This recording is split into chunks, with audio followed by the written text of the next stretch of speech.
इराणचे सर्वोच्च नेते अली खामेनी यांचा हवाई हल्ल्यात मृत्यू झाल्यानंतर त्यांचे सुपुत्र मोस्ताफ खामेनी यांची इराणचे सर्वोच्च नेतेपदी म्हणून निवड करण्यात आली। 28 फेब्रुवारी रोजी तेहरानमध्ये झालेल्या हवाई हल्ल्यात अली खामेनी यांच्या कार्यालयाला लक्ष्य करण्यात आलं होतं। यात 86 वर्षीय खामेनी यांचा मृत्यू झाला। इराणकडून करण्यात येणाऱ्या हल्ल्यांना इस्रायलकडून जोरदार उत्तर देण्यात येते। गोलानच्या दिशेनं हल्ला करणाऱ्या एका मिसाईल लॉन्चरवर आयडीएफनं जोरदार हल्ला करून ते लॉन्चर नष्ट केलंय। इराणच्या समर्थनार्थ हिजबुल्लाही युद्धात उतरली असून या दहशतवादी संघटनेच्या ठिकाणांवर इस्रायलनं जोरदार हल्ले सुरू केले। तर 5व्या दिवशी इराण इस्रायल युद्धाचा भडका उडाल्याचं चित्र। इराणनं इस्रायलवर मोठा हल्ला केला। इस्रायलच्या संरक्षण मंत्रालयाच्या इमारतीवर तसंच लष्करी तळांवर हल्ला केल्याचा दावा इराणच्या इस्लामिक रेव्होल्युशनरी गार्ड कॉर्प्सनं केलेला आहे। तर अविव आणि पेटाह तिकवावर इराणनं हे हल्ले केले। दक्षिण लेबनॉनवर इस्रायलनं जोरदार हल्ले केले। टायर आणि सिडोन शहरात 60 ठिकाणी आयडीएफनं हे हल्ले केले। या हल्ल्यामध्ये हिजबुल्लाहचं कमांड सेंटर, शस्त्रसाठा तसंच मिसाईल लॉन्चर सेंटर नष्ट झाल्याचा दावा करण्यात आला। हा प्रदेश हिजबुल्ला आणि हमास या दहशतवादी संघटनांचं केंद्र म्हणून ओळखला जातो। या ठिकाणांहून इस्रायल तसंच आयडीएफच्या सेंटर्सवर हल्ले केले जात असल्याचा आरोप इस्रायलने केला। अमेरिका, इस्रायल आणि इराणमधील युद्धाची झळ आता भारतातील सर्वसामान्यांना बसू लागली। युद्धाचे थेट परिणाम खाद्यतेलाच्या किमतीवर झालेत। खाद्यतेलाच्या किमतीत प्रति लिटर 3 ते 4 रुपयांनी वाढ झाली। सूर्यफूल तेलाच्या किमतीत सर्वात जास्त वाढ झाली। मध्यपूर्व सुरू असलेल्या इस्रायल इराण संघर्षाच्या पार्श्वभूमीवर देशभरात इंधन दर वाढीची चर्चा रंगू लागली असून त्याचा पडसाद छत्रपती संभाजीनगर शहरात उमटलाय। युद्धामुळे कच्च्या तेलाची आयात ठप्प होणार आहे तर पेट्रोल पंप बंद पडणार अशा अफवांनी शहरात वेग घेतला। त्यामुळे पेट्रोल पंपावर वाहनधारकांची मोठी गर्दी होती। अमेरिका, इस्रायल आणि इराण यांच्यातील युद्धाचा शेतकरी आणि व्यापाऱ्यांना मोठा फटका बसलाय। JNPA बंदरात केळी, द्राक्ष आणि कांद्यांचे 2000 कंटेनर अडकले असून त्यात पिंपळगाव, लासलगाव बाजार समितीमधील कांद्याच्या 200 कंटेनर्सचाही समावेश आहे।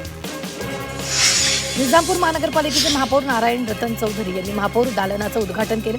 तसंच त्यांनी महापौर पदाचा अधिकृत पदभार स्वीकारला।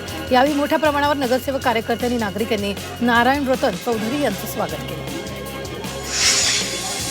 महापालिका निवडणुकीनंतर ठाकरे बंधूंमध्ये दुरावा वाढतोय का असा प्रश्न निर्माण झाला। कारण प्रभाग समिती अध्यक्षपद निवडणुकीत मनसेने तटस्थ भूमिका घेतली, त्यामुळे उद्धव ठाकरेंच्या शिवसेनेत अस्वस्थता वाढली।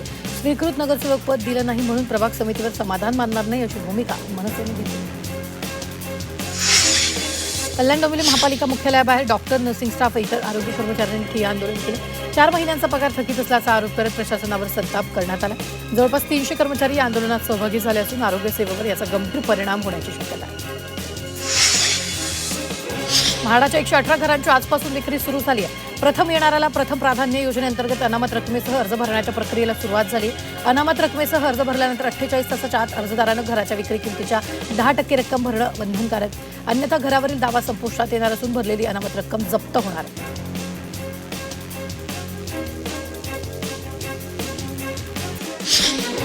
केडीएमसीनं डोंबिवली ते ठाणे अशी बस सेवा सुरू केली। रवींद्र चव्हाण आणि नगरसेवक दीपेश म्हात्रे यांच्या उपस्थितीत बस सेवा सुरू करण्यात आली। नवीन बसमुळे प्रवाशांना मोठा फायदा होणार आहे।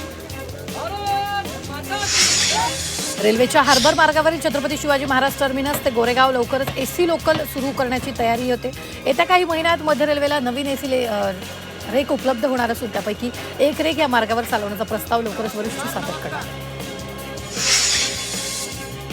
मुंबईत महापालिकेत पर्यावरण आणि वातावरणीय बदल समिती स्थापन केली जाणार आहे। शहरात दिवसेंदिवस प्रदूषणाचं प्रमाण वाढतंय, त्यामुळे उपाययोजना करण्यासाठी समिती स्थापन केली जाणार आहे। मार्च महिन्यात तापमानात वाढ होण्याचा अंदाज हवामान विभागानं वर्तवला। यंदाच्या उन्हाळ्यात मध्य भारतासह राज्यातील कमाल तापमान सरासरीपेक्षा अधिक राहण्याची शक्यता आहे, त्यामुळे नागरिकांना काळजी घेण्याचं आवाहन करण्यात आलं।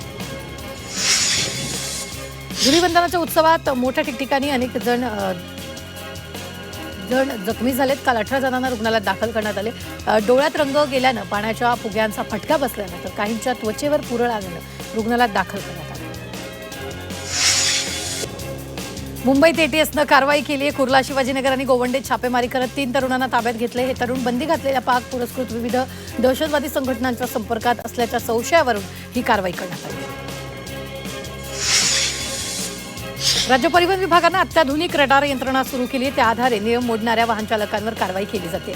आतापर्यंत 1,31,000 वाहन चालकांवर कारवाई करण्यात आली। यामधून 17 कोटी 80 लाखांचा दंड वसूल करण्यात आला। पुण्यात मद्य सेवन करून वाहन चालवणाऱ्या 301 चालकांवर कारवाई केली. अपघातांना आळा घालण्यासाठी आणि रस्ते सुरक्षेसाठी वाहतूक विभागानं मोहीम हाती घेतली. 27 फेब्रुवारी ते 1 मार्च या कालावधीत शहरातील 30 ठिकाणी नाकाबंदी करण्यात आली आहे. हिंगोलीत बनावट कागदपत्र तयार करून मूळ मालकाच्या परस्पर प्लॉट विक्री करण्यात आली. या प्रकरणी 4 फसवणुकीचा गुन्हा दाखल करण्यात आला. हिंगोली जिल्ह्यात प्लॉट फसवणुकीच्या घटना वाढल्या असून गेल्या 1.5 महिन्यातील हा फसवणुकीचा 3रा प्रकार आहे.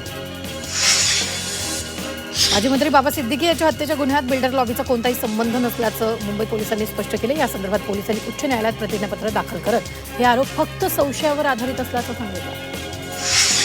जळगावच्या मेहरूनमध्ये जुन्या वादातून 2 गटात वाद झाला. वादातून एकमेकावर दगडफेक करण्यात आली. यामध्ये 2 जण जखमी झाले असून उपचारासाठी रुग्णालयात दाखल करण्यात आले.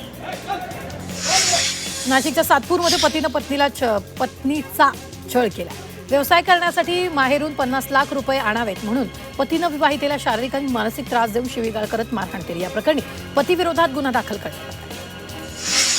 येवला शहरात बियाणं दुकानात चोरी झाली. चोरट्यांनी दुकानाच्या शटरचं कुलूप तोडून दुकानातील रोकड लंपास केली. चोरीची घटना सीसीटीव्हीत चित्रित झाली.